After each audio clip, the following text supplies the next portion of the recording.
ഏറ്റവും പ്രധാനപ്പെട്ട ഒരു വാർത്ത എറണാകുളത്ത് നിന്ന് വരുന്നു. മധ്യവയസ്കന് സൂര്യാതപമേറ്റു.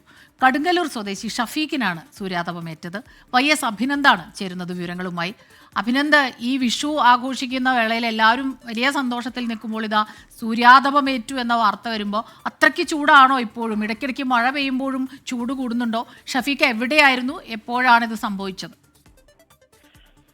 സ്മിത, കഴിഞ്ഞ ദിവസം മുപ്പത്തളം മില്ലിപ്പടി ഭാഗത്ത് മീൻ കച്ചവടം നടത്തുന്നതിനിടെയാണ് ഈ സംഭവം ഉണ്ടാകുന്നത്. കടങ്ങല്ലൂർ പഞ്ചായത്തിലെ എരമം ഷഫീഖ്, 49 വയസ്സാണ് അദ്ദേഹത്തിന്.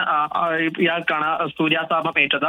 കടുത്ത ചൊറിച്ചിലിനെ തുടർന്ന് ആലുവ ജനറൽ ആശുപത്രിയിൽ ചികിത്സ തേടിയപ്പോഴാണ് സൂര്യാതാപമേറ്റതെന്ന് തിരിച്ചറിയുന്നത്.